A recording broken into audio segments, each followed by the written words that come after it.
Bon, du coup, nouvelle vidéo sur une question qui fait très beaucoup débat, c'est à quoi ça sert les psys?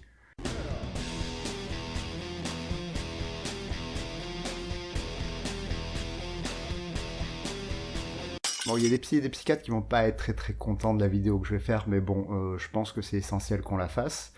Et ça rejoint un certain thème que j'ai abordé dans ma conférence sur l'antipsychiatrie, dont le replay sort je ne sais pas quand. Donc, c'est une vidéo en continuité de vidéos que j'avais faites, une première vidéo sur le diagnostic et une deuxième vidéo sur comment on soigne en 2023. Mais comme tu vas pas te taper toutes les vidéos, je vais te faire un petit résumé. Donc, on va partir de ce qu'on appelle le modèle médical. Le modèle médical, c'est le fait que une personne arrive avec des symptômes, que ces symptômes sont signes d'une maladie, et que cette maladie va faire venir un traitement qui va soigner la maladie. Et c'est quelque chose qui marche très bien sur certaines maladies, comme par exemple certains virus où tu as des signes, tu vas voir ton médecin, il dit que c'est probablement ce virus, tu prends un antibio, quoique je sais plus si l'antibio ça tue les virus et les bactéries, je suis un peu paumé là-dessus, et du coup tu es guéri. Bon, le problème qu'on a en psychologie, c'est que de 1, la plupart des gens qui vont consulter parce qu'ils souffrent, n'ont pas de diagnostic. Ils rentrent pas dans les cases de diagnostic. C'est le premier problème. Et ça, j'en parlais dans la vidéo sur les diagnostics. Le deuxième problème aussi, c'est que les diagnostics en psychologie, t'as pas de marqueurs clairs et nets comme t'as des marqueurs sur, par exemple, tel ou tel type de bactérie. Donc, quand une personne est malade, elle va rentrer dans un diagnostic, mais un diagnostic qui est une case actuellement, qu'on a pour décrire ce que la personne subit, mais cette case, elle va changer dans 15 à 20 ans et elle évolue constamment parce qu'on comprend de mieux en mieux comment fonctionne l'esprit humain.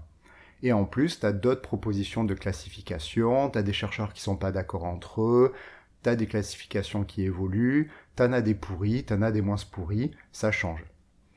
Si on parle de classification pourrie, par exemple, tu avais l'homosexualité comme maladie psy dans les années 70, qui craignait quand même un peu. Ça, c'était sur le côté diagnostic, mais les diagnostics, je dis pas que c'est mal. Tu as des points positifs à faire des diagnostics en psychologie, tu as des points négatifs à le faire, j'en parlais dans la vidéo. Ça, c'est le premier point qui fait que le modèle médical, quand on essaie d'envisager la maladie psy, ça craint un peu. Le deuxième point, c'est qu'un malade psy, il n'a pas juste une maladie biologique bien isolée, bien marquée. Prenons par exemple un dépressif. Un dépressif, bon, il a peut-être une carence en je sais pas quelle hormone et tout, on s'en fout. Mais d'une part, il peut pas bouger de son lit, donc il y a un problème aussi comportemental, pas qu'une histoire de molécules. Il a aussi des pensées dépréciatrices, donc il s'en fout plein la gueule et ça va pas. Et il a des idées suicidaires, ce qui est un côté plutôt psychologique. Il y a aussi son entourage qui l'en fout plein la gueule parce qu'il n'arrive pas à bouger. Donc il y a un côté en fait familial. Après, tu as l'arrêt maladie, le jugement du médecin, le jugement de ses collègues, ce qu'autorise aussi la loi dans son pays pour pouvoir gérer ça. Donc il y a tout un côté social aussi. Bref, une maladie psy, c'est jamais une maladie isolée de tout contexte social, familial et personnel. En plus, ça, c'est ce qui vit en ce moment même, mais aussi cette maladie, elle est apparue parce qu'il a eu tel passé, telle biologie, telle sensibilité, telle famille. Donc en fait, les maladies psy, on dit que c'est des maladies souvent biopsychosociales, parce qu'on ne peut pas partir juste sur un modèle médical basique de c'est biologique, et qu'on est obligé de voir que c'est complexe et que ça prend divers facteurs en compte. Et quand tu as le temps, la formation et que tu peux le faire correctement, un psy est censé effectivement aider les gens qui souffrent en prenant en compte le plus de ces variables possibles. Ça, c'est ce qu'on en parlait dans la vidéo sur comment soigner en 2023 ou 2022, je sais plus, c'est pas grave. Donc en théorie, un psy est censé pas partir sur une explication monocausale de la maladie de la personne, mais prendre en compte son passé et son présent pour savoir comment la débloquer au mieux et l'aider au mieux. Et dans ce cadre-là, les diagnostics peuvent aider, comme pas du tout. L'important, c'est d'essayer de prendre la personne le plus dans son ensemble. Ça, en gros, c'est ce qu'on peut essayer de faire mieux actuellement, selon moi, quand on envisage la maladie psy comme médicale ou nécessitant des soins. Sauf que cette relation ou ce soin qu'on peut apporter, en fait, il n'est pas isolé du monde dans lequel on est actuellement. Par exemple, si actuellement tu n'as pas de sous, ce soin va être fait par des établissements psychiatriques ou par des CMP, par exemple, des centres médico-psychologiques. Et là, on va aborder la partie un peu démago où tout le monde est d'accord avec moi, les psychiatres, les psychologues, tout le monde. Donc ça, c'est la partie facile parce que personne ne va être touché et on va remettre en question personne. Bon, à part les gouvernements, peut-être. Mais ce soin, donc, il a lieu dans des structures qui, de l'aveu de tous les psychiatres ou les psychologues qui travaillent dedans, n'ont absolument pas le temps ni les moyens de mettre en place ce soin. Alors, on peut proposer des explications, je pense pas qu'on se loupe beaucoup en disant que les logiques néolibérales de l'État jouent dedans. Alors, petite précision pour les gens, néolibéral, c'est une doctrine selon laquelle l'État est là pour protéger l'économie et le marché. Et comme effectivement le soin psychiatrique, c'est pas le truc que tu gagnes le plus parce que c'est des soins chroniques, bah ça passe à la trappe assez facilement. Bon, dans ce type de logique, on voit qu'il y a la logique par exemple de la T2A. La T2A, c'est comment un hôpital est financé. Et actuellement, certains hôpitaux sont financés par la T2A, c'est-à-dire la tarification à l'activité. Par exemple, un hôpital traite une appendicite, bon, bah, ils vont le noter et on va leur donner des sous en fonction. Et dans cette tarification, on a remarqué que les soins chroniques, dont font partie la psychiatrie, bah, sont assez mal tarifiés et donc il n'y a pas énorme de budget. On peut parler aussi des CMP, les centres médico-psychologiques, des centres gratuits où tu peux avoir des soins, sauf que ces soins, en fait, bah, tu as peut-être le psychiatre ou psychologue que tu vois une fois tous les 3 mois, qui a un quart d'heure pour toi, et qui ne peut faire qu'en gros renouveler l'ordonnance de médicaments, ce qui craint un peu en soins. Si on prend par exemple certains troubles de la personnalité, dans les études scientifiques, ils disent que pour avoir une bonne amélioration, il faut voir un psy 2-3 ans, une fois par semaine, ou à la limite une fois tous les 15 jours. Donc c'est pas le CMP qui va t'aider. Et c'est pas non plus l'hôpital psy qui va t'aider et te soigner de ton trouble de la personnalité, puisqu'il y a aussi par exemple d'autres logiques comme la logique des flux, où on calcule quand une personne arrive dans un hôpital psy, la moyenne de temps dans lequel elle devrait rester à l'hôpital psy, et ce temps-là, il est absolument pas assez pour pouvoir soigner quelqu'un. Déjà, si tu as quelques explications sur pourquoi tu souffres, et est-ce que au moins les psychiatres et les psychologues ont eu le temps d'essayer de chercher, ou même l'envie d'essayer de chercher un peu, c'est déjà pas mal. Voilà. C'est pas la norme. Donc en gros, si on parle de soins qui est prendre en compte ta souffrance, ben sache que dans les conditions actuelles, ils n'ont même pas l'énergie, le temps ou les moyens d'essayer de comprendre pourquoi tu souffres. Juste d'essayer.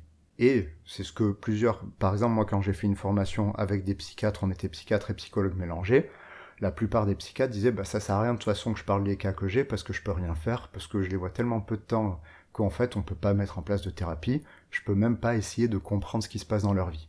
Alors le gouvernement s'est dit oh ben vu que finalement on peut pas mettre les moyens chez l'État, on va essayer que les psychologues en libéral puissent être remboursés aussi, sauf qu'ils remboursent 8 séances, et je t'avouerai qu'en 8 séances ton problème t'as pas beaucoup de temps de le régler. Parce que comme j'ai dit, régler un problème psy, souvent, par expérience je peux le dire et c'est ce que disent aussi les recherches, ça demande vachement de temps pour comprendre la personne. Parce que tu peux pas la mettre dans des cases qui résument son problème. Du moins ça arrive, et on est très content quand on est psy que ça arrive, parce que du coup on va régler le problème beaucoup plus vite, on sait quoi faire directement. Mais c'est très rare. Bon. Ça tout le monde est d'accord, et tous les psychiatres et les psychologues disent oui, on n'a pas les moyens, on n'a pas l'argent, on peut pas faire ce qui est bien et tout. Bon, ok. Effectivement, on peut pas faire ce qui est bien, et la plupart des gens, du coup, pauvres, sont foutus en l'air, parce que, en fait, il faut du fric pour payer quelqu'un en libéral, qui va prendre les années qu'il faut pour t'aider et te soigner et te comprendre. Mais si le problème s'arrêtait là, à la limite, on pourrait dire, on fout les moyens. Un jour, quelqu'un va arriver au gouvernement, il va foutre les moyens. Sauf qu'il y a de fortes chances que même si tu as les moyens, tu finisses toujours par dire qu'il y a un problème de moyens. Et on va voir pourquoi. Parce que quand les gens se plaignent de l'hôpital psychiatrique, on pourrait dire, c'est juste qu'on n'a pas le temps. Mais il y a des plaintes, si on les écoute, c'est pas une question de moyens en fait. Parce que quand un patient, par exemple, on lui dit que s'il veut profiter de son hospitalisation, il faut qu'il accepte d'être maltraité ou infantilisé. Ça, c'est pas une question de moyens. Quand quelqu'un arrive et qu'on lui dit que sa dépression, elle est génétique et que du coup, il faut qu'elle prenne le double de médicaments et d'antidépresseurs qu'elle prend et antidépresseurs qui lui ont déjà fait prendre 30 kilos, ben, c'est pas une question de moyens, en fait, ça aussi. Quand tu as une personne qu'on oblige à pisser devant les soignants, c'est pas une question de moyens non plus.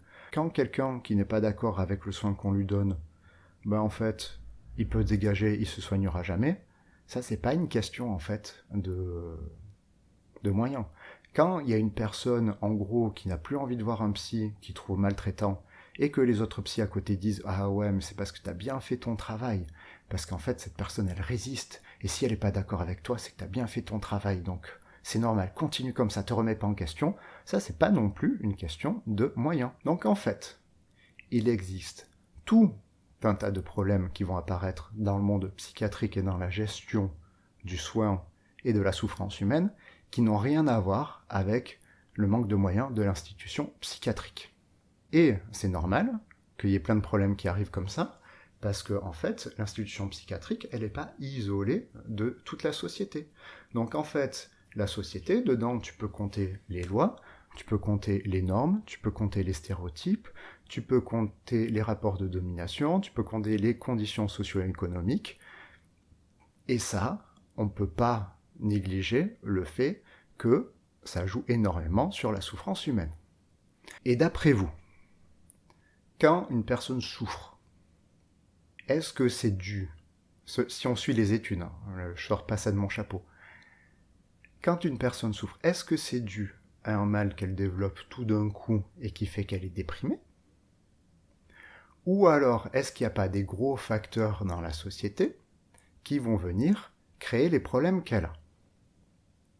D'après vous, si à 100 ans, il y avait beaucoup moins d'obèses, est-ce que c'est parce que tout d'un coup, la population sont devenus des gens sans volonté, qui mangent n'importe comment, et qui sont faibles, et qui du coup, tout le monde a grossi? Est-ce qu'ici, en 10 ans en France, il y a 5% d'augmentation de gens qui sont en situation tendue à leur travail et qui risquent le burn-out? Est-ce que c'est parce que du coup, la population est devenue plus faible et ne sait pas supporter leur métier? Est-ce que pas mal de souffrances psy viennent en fait d'un individu qui a une maladie? Ou est-ce que ça vient des conditions dans lesquelles personne développe sa vie et dans laquelle vit, qui vont venir fortement augmenter ses pathologies et sa souffrance? Et quand on check les études, ben on voit que quand même, il y a vachement plus de facteurs extérieurs et de conditions matérielles d'existence de la personne qui vont venir créer la maladie psy. Et si tu écoutes les patients, et si tu écoutes quand ils ne sont pas d'accord avec toi, et si tu écoutes ce qu'ils sont en train de vivre et la vie qu'ils ont eue, tu vois que si tu changes certaines données de leur existence, actuelle ou passée, et bien en fait ce ne seraient pas des patients. Ils ne souffriraient pas, ils ne seraient pas venus te voir. Parce que des facteurs qui créent les problèmes psy, il y en a un bon paquet, notamment par exemple sur la dépression, on a l'isolement social, pour l'anxiété, tout petit de problème, on a les agressions sexuelles, où je rappelle qu'il y a 17% des mineurs qui vont être agressés sexuellement en Occident avant leur majorité. Il y a aussi le travail qui flingue pas mal de gens, sans parler des guerres et toutes les merdes qui peuvent arriver, qui vont flinguer pas mal de gens.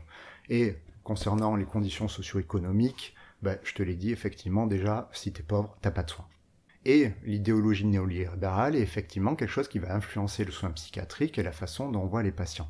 Mais comme je t'ai dit, des défauts qu'on peut trouver au modèle psychiatrique, il n'y a pas que lui. Par exemple, les normes vont énormément jouer sur la façon dont on envisage la psychiatrie et le soin psychiatrique. Bon, je t'ai donné en exemple l'homosexualité qui était considérée comme une pathologie il y a quelque temps. Bon, maintenant, c'est la dysphorie de genre. C'est-à-dire que les études disent qu'en fait, une personne souffre qu'on se foute de sa gueule parce qu'elle ne se comporte pas selon les normes qu'on dit, selon les normes genrées, genre masculin-féminin, genre par exemple, bah, t'es un mec qui aime porter des robes, bah, du coup les études disent ça, mais on retrouve quand même des classifications et des psychiatres qui vont dire bah, si t'es pas dans les normes, c'est que tu as un problème. Et les psychologues et les psychiatres n'échappent pas à ces logiques de normes. T'es sûrement pas allé voir un groupe Facebook de psychologues, mais moi j'en ai fréquenté pas mal, et je peux dire que dès qu'il y a quelqu'un qui pose quelque chose hors norme, le nombre de personnes qui vont venir juger ça comme pathologique, c'est assez énorme en fait. Effectivement, donc il y a des formes de violence psychologique et de violence du soin qui peuvent venir que le psy ou le psychiatre, qui est censé quand même avoir certains reculs sur la société, comment elle s'organise et les normes, arrive aussi lui avec ces normes qui peuvent effectivement trancher avec le patient. Donc ce qui arrive qu'effectivement je connais quelqu'un où quand il dit des phrases parce que son cerveau est un peu hardcore, en fait il s'est entendu dire non mais vous n'avez pas le droit de penser ça. Et ça ne peut pas marcher au niveau du soin si on veut comprendre la personne. Ce qui va jouer aussi clairement dans le rapport du soin, c'est les rapports de domination et quelle place, quel pouvoir on donne aux personnes. Par exemple, il y a énormément de pouvoir donné aux psychiatres. Si tu es interne d'un cancer et que tu veux pas te faire soigner, on va pas te forcer. On va pas venir chez toi t'administrer le médicament. Si par contre tu as certaines maladies psy, on peut effectivement t'obliger et une infirmière va passer chez toi pour te piquer et avoir ton médicament. Ou on peut décider que tu seras interné d'office sans ton consentement. Alors je dis pas que c'est mal d'interner d'office des gens parce qu'il faut réfléchir. Effectivement, il y a des gens avec certaines pathologies, ils sont pas capables de réfléchir pour leur bien. Ça peut arriver. Et normalement, il y a des garde-fous pour prévenir effectivement ces hospitalisations d'office, mais selon les rapports que j'ai lus, ils marchent pas très très bien ces garde-fous. Donc il y a toujours des gens qui vont se faire interner d'office sans avoir même été prévenus parfois. Là, ce qui est insidieux, c'est qu'au niveau psychologique et psychiatrique, il y a dans la société pas mal de pensées qui vont nous permettre d'être narcissiques et d'écraser le patient si on en a envie. Par exemple, si le patient n'est pas d'accord, il y a des théories psychologiques qui disent que si la personne n'est pas d'accord, c'est que vous avez raison, que vous avez touché ce qu'il fallait, que ça travaille bien, et que la personne, en fait, vous avez raison en tant que psychiatre et psychologue, et que la personne, elle a juste pas encore compris que vous aviez raison. Il y a moyen de justifier ça. Comme je vous ai dit tout à l'heure, il y a moyen de justifier que si les patients se cassent, c'est qu'en fait, vous avez bien fait le travail, que vous avez appuyé là où il fallait. Si, en fait, le patient n'est pas d'accord avec vous ou ne veut pas le soin, en fait, c'est simple, on prend le modèle médical, on disait, regardez ces médicaments, c'est ça qu'il faut faire, vous voulez pas le faire, c'est que, en fait, vous êtes une merde, et que vous voulez pas vous soigner. Donc, je suis pas sûr que chez les psychiatres et les psychologues, ils aient plus de narcissisme que dans d'autres parties de la population, du moins j'ai pas trouvé des études là-dessus, mais par contre, on a les armes pour l'être si on veut. Et une partie des maltraitances que je reçois et qui sont documentées viennent du fait qu'on donne du pouvoir à des gens et on justifie un pouvoir qu'ils utilisent de manière autoritaire et, on va dire, exagérée. D'ailleurs, ça peut aller jusque loin, puisque du coup, on justifie certaines pratiques comme la contention, qui tue quelques personnes par an. Bon, allez, ça tue pas une dizaine de personnes par an, donc c'est pas si grave que ça, on va dire, hein, c'est pas grave. Si une personne doit être soignée, elle va à l'hôpital et puis se fait tuer parce qu'en fait, on essaie de l'attacher, c'est pas grave, hein. On va vous dire que c'est minime. C'est vrai que c'est pas un phénomène hyper grand, n'empêche que ça existe et qu'il faut le voir. Donc si on essaie de résumer tous ces problèmes, en fait, si vraiment on prend toutes les infos que je vous ai données et on essaie d'en faire quelque chose de cohérent. Le problème principal, il vient du fait que dans la façon dont on envisage le soin psy, on essaie de penser qu'une personne qui souffre a un problème et qu'il faut lui apporter un traitement, ce qui peut être vrai dans beaucoup de cas. Mais si on prend un peu de recul, on voit que cette souffrance est issue de problèmes bien plus gros qu'un soin, et que vous aurez beau mettre plein de moyens dans la psychiatrie, en fait, elle sera toujours débordée. Elle sera toujours débordée parce qu'il y a des problèmes qui augmentent de plus en plus ou des problèmes qui ne se règlent pas. Par exemple, la souffrance au travail augmente de plus en plus, donc vous augmentez les moyens dans la psychiatrie. Bon, ok, il y aura plus de gens pour des arrêts maladie, il y aura plus de gens pour suivre les gens, mais au final, il y aura toujours plus de souffrance au boulot et il y aura toujours plus de gens en souffrance, et donc en fait, il faudra toujours plus de moyens. Et ça ne marchera pas. Donc en gros actuellement, il n'est pas inutile de faire du soin. Tu aides beaucoup de gens. Je pense qu'effectivement, en tant que psy ou psychiatre, plein de gens peuvent aider plein de gens, sauver des vies et être très bien. Mais au final, si tu prends l'ensemble de la société, un psy actuellement, ça écope juste un bateau qui coule.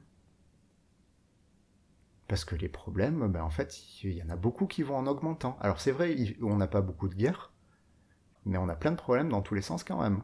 Et d'après toi, voilà, est-ce qu'on a les études qui expliquent plein de problèmes qu'on peut avoir ? Moi, par exemple, là, je viens de finir d'écrire un livre qui en compile certains dans la société occidentale. Mais si on prend l'humanité entière, des problèmes, il y en a un bon paquet. Donc en fait, on remarque que si on continue d'individualiser la souffrance psy, qui nécessite déjà beaucoup de temps à être prise en charge, sans prendre en compte les vrais problèmes et la création de la souffrance, ben en fait, on va droit dans le mur.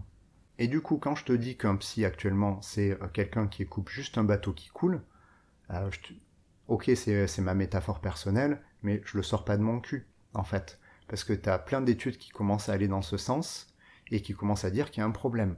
Premier problème, c'est qu'on a une vision très biologisante de la souffrance psy et des problèmes. Ce qui fait qu'on se concentre que sur cette partie. Par exemple, là pour une recherche, j'ai cherché l'effet du propanolol. C'est un bêta-bloquant. Je tape propanolol sur la recherche scientifique, il y a 50 000 articles qui ressortent dessus. Je cherche des articles sur les agressions sexuelles, il y a 10 000 articles qui ressortent dessus. Donc il y a 5 fois plus de recherches sur une des molécules bêta-bloquantes qui permet potentiellement d'essayer d'aider certaines personnes qui vont être agressées sexuellement. Et concernant les agressions sexuelles, et encore pire la prévention et le fait de les empêcher, on a beaucoup moins de recherches. Et c'est quelque chose que dénoncent certains chercheurs, c'est que beaucoup de fric sont dépensés pour une vision biologique. Et on pourrait dire que, mais oui, mais c'est les labos privés qui donnent du fric là-dessus, mais non, c'est une vision biologique, parce que même l'INSERM et le CNRS, qui sont pas des instances privées, en fait, mettent plus l'accent dessus, dans leur programme, pour la recherche sur les souffrances psy. Donc le premier problème, c'est cette vision biologisante. Le deuxième problème, c'est qu'on a voulu trop considérer, parce qu'on voulait que les patients dépressifs, par exemple, TDAH, soient entendus. Donc en fait, on a beaucoup le discours de « oui, mais c'est des maladies ». Oui, mais c'est des maladies. Oui, mais c'est pas la volonté. Mais du coup, il y a un contre-coup, que disent les chercheurs, c'est que du coup, en fait, les gens, ils remettent le problème sur l'individu, et pas sur les facteurs qui vont créer la souffrance. C'est un deuxième problème. Le troisième problème, c'est qu'en fait, tant qu'on stoppe pas la source du problème, en fait, au final, le petit système psychiatrique et les psychologues en libéral, ils vont continuer à faire pas grand-chose. Par exemple, la maltraitance, les problèmes au boulot et les agressions sexuelles, ça explique un bon paquet de troubles psy, mais en fait, qu'est-ce qui est pris en compte? Est-ce qu'on vous en parle? Pas énorme. Donc en fait, on aurait tout intérêt à commencer à considérer la souffrance psy non pas comme un problème individuel, mais comme le résultat, effectivement, d'une organisation sociétale ou de la façon dont les êtres humains organisent les rapports humains entre eux. Et il y a des sortes de shifts qui sont faits actuellement pour considérer justement cela. Oui, je manquais de batterie, donc j'ai dû changer la batterie, c'était pas très pratique. Je disais qu'il y a une sorte de shift qui s'est passé, où par exemple, des gens qui ont classé troubles de la personnalité avant, qui avaient potentiellement, ça risquait d'être discriminé, puisqu'effectivement, par exemple, le trouble de la personnalité borderline est assez discriminé comme étant une pauvre merde dans les études. Bon, le pauvre merde, j'exagère, on dit juste que c'est des patients difficiles, insupportables. Bon, et pour passer à des considérations ou d'autres classifications comme le trauma complexe. Donc dans une, on laisse entendre que la personne a un problème de personnalité, dans l'autre, on dit que c'est une personne qui a été une victime quand même, et ça l'a flingué. Et effectivement, on voit que dans les troubles de personnalité, il y a beaucoup de maltraitance quand même qui crée des troubles de la personnalité. Donc il y a quand même quelque chose où la personne a subi des maltraitances répétées, et donc un trauma qui est complexe. Il y a aussi des chiffres de pensée dans la recherche quand on commence à envisager non pas l'individu qui est soigné, mais la population entière. Par exemple, effectivement, les antidépresseurs aident beaucoup les personnes déprimées. C'est vrai que ça aide, ça peut vachement aider, et parfois c'est une béquille super essentielle pour aider les gens déprimés. Par contre, quand on va au niveau de la population, on voit que dans les études, c'est qu'il y a une sorte de paradoxe où la dépression reste stable dans une population donnée. On va prendre en France, je ne sais plus l'étude, ça prenait plusieurs pays, ou si c'est que la France ou que le Danemark, il faudra que je regarde. Le taux de dépression reste le même, mais les antidépresseurs, la prescription n'arrête pas d'augmenter. Donc en fait, on augmente le traitement biologique, mais la dépression reste la même. Alors peut-être que si on n'augmentait pas le traitement, ça empirerait encore plus, mais il y a quand même un problème qu'on ne règle pas. Et on a besoin d'une solution qui marche de moins en moins. Et d'ailleurs, dans cette étude, ils disent qu'on ne prend même pas en compte les effets secondaires souvent dans les études et à quel point ça peut flinguer la personne. Parce que comme je dis souvent, prendre 20 kilos quand tu as un problème d'estime de soi et que ça te rend dépressif, prendre 20 kilos à cause des antidépresseurs, ça aide pas beaucoup l'estime de soi. C'est aussi un shift quand on commence à comparer, qu'on fait des études interculturelles. On voit que chez nous, effectivement, la dépression est considérée comme une maladie, mais dans d'autres pays plus collectivistes, on voit que la dépression est considérée comme quelqu'un qui n'a pas d'aide, ou qui en manque, ou qui en a chié dans la vie. Et d'ailleurs, ça va même jusqu'à ce que des gens commencent à écrire des livres et se rendent compte, dans un livre que j'aime beaucoup le titre, qui s'appelle Comment les psychologues se sont foirés. Puisque le système de soins dont je t'ai parlé, il va bénéficier surtout aux gens qui ont l'argent pour être aidés, mais par contre, rien ne va empêcher les problèmes d'arriver. Alors ça c'est très subjectif, mais je sais pas si c'est parce que j'ai pas les mêmes patients que tous les psychologues qui passaient à la télé, mais ceux qui vont faire de la branche intellectuelle en disant ouais, mais c'est trop bien, les gens ont la liberté et on les rend maîtres d'eux-mêmes. Et c'est la découverte de soi, c'est tellement beau, une psychothérapie. Alors moi, je veux bien qu'il y ait tout ça. Hein. C'est très joli, c'est très beau. Je sais pas être poétique, mais je sais pas quelle population ils ont, ces gens-là, parce que moi, c'est pas la personne qui s'est fait violer 10 fois avant d'avoir 10 ans. Je sais pas si cette personne, elle est très sensible à la découverte de soi et tout ça. Alors ça rentre dans la thérapie, mais c'est du pipi de chat comparé à ce qu'on va faire. Donc peut-être que j'ai une population qui biaise mon avis de ce coup-là et qui me fait plus écouter ce type d'études scientifiques. J'ai une population beaucoup plus flinguée que d'autres psys qui peuvent passer à la télé ou être médiatisés où c'est tout mielleux. Mais vu que de plus en plus de chercheurs et que la recherche est en train de dire on est en train de se planter, on prend pas en compte les comptes facteurs et en fait la souffrance psy, les facteurs ils sont pas individuels mais il y a beaucoup de souffrances passées ou de problèmes sociétaux, personnellement, je suis obligé de vous le dire. Car effectivement, sur ma chaîne, c'est beaucoup centré sur le diagnostic et sur tel problème, telle case, et du coup tu as tel traitement et il y a telle explication.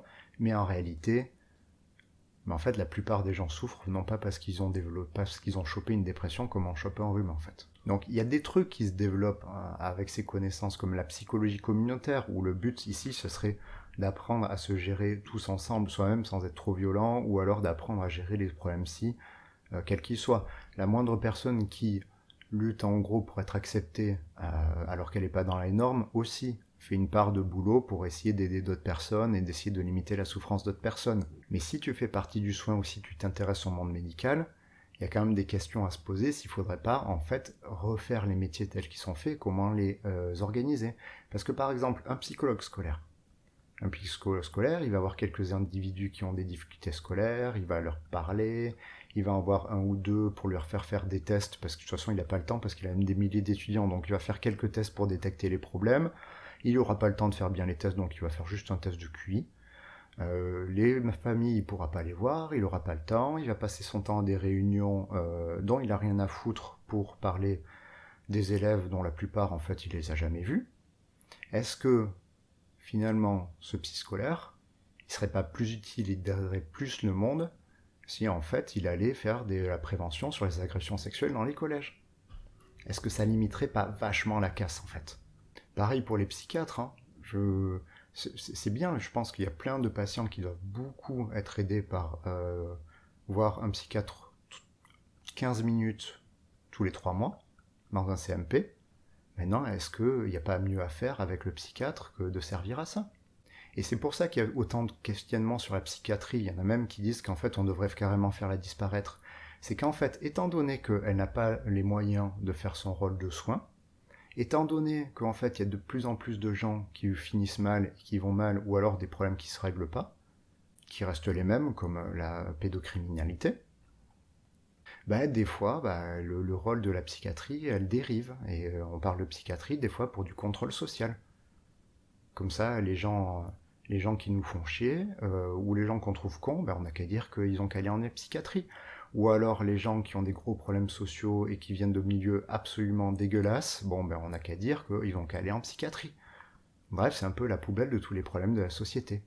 Comme par exemple un psychiatre qui n'a jamais vu un patient, se sent redevable de la sécu et refuse des arrêts maladie alors que la personne est en burn-out et que le psy demande un arrêt maladie depuis 6 mois. Là, c'est pas du soin qui fait le psychiatre.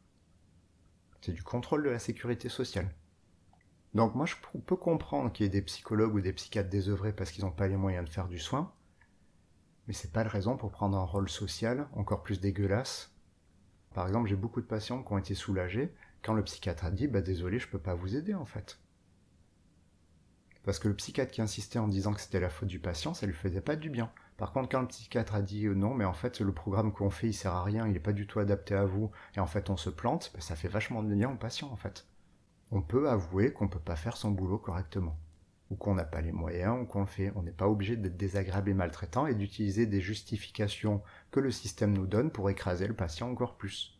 Donc en fait, le gros shift qui peut se passer, c'est que quand je te parle de bien soigner, quand je te parle de pathologie, quand je te parle de la recherche, elle dit ça, sache que la recherche, ils savent aussi prendre du recul et voir que la souffrance humaine, en fait, c'est pas qu'une question de pathologie, de maladie. Et alors je sais qu'il y a beaucoup de gens qui me caricaturaient la science en disant ouais mais vous pathologisez tout, si on est rebelle on est malade. Non, ça n'a rien à voir. Si tu vas voir la définition de qu'est-ce que c'est être un asocial, ça n'a rien à voir avec quelqu'un de rebelle qui est pas content contre la société. D'où le sous-titre du livre que je t'ai présenté, où ils disent qu'on a complètement foiré au niveau scientifique, c'est parce qu'on n'a pas pris en compte toute la science qui nous dit qu'en fait il y a des putains de problèmes qui sont autres qu'une maladie individuelle. Du coup, un psy, ça peut servir vachement à aider les gens, que ça soit psychologue ou psychiatre, ça peut aider vachement, il y a des personnes sans psy, je pense qu'ils auraient mal fini.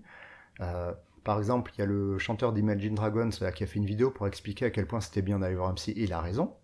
Voilà, moi je suis tout à fait d'accord, quand on a un problème, il faut y aller. Maintenant, si on se place à un niveau plus haut, et qu'on cherche à comprendre quel est le rôle du psy dans la société, en fait, pour l'instant, le rôle, c'est surtout, effectivement, décoper un bateau qui coule. Tant que la psychiatrie sera une poubelle pour tout ce qui nous gêne ou tout ce qui nous dérange. Bon, c'est un peu beaucoup pessimiste. Mais je pense que quand les gens commencent à faire ce shift et comprendre que l'individu, c'est tout ça, et c'est pas juste une maladie, on devient vachement moins maltraitant avec les patients. Donc c'est important pour moi, pour tous les soignants qui aient ce shift, et pour toi qui es une personne qui essaie de comprendre ce que c'est la psychologie, c'est important de comprendre que dans les études, on n'essaie pas juste de voir les gens qui souffrent et la pathologie qu'ils ont, on prend quand même en compte tous les facteurs existants qui peuvent créer une souffrance.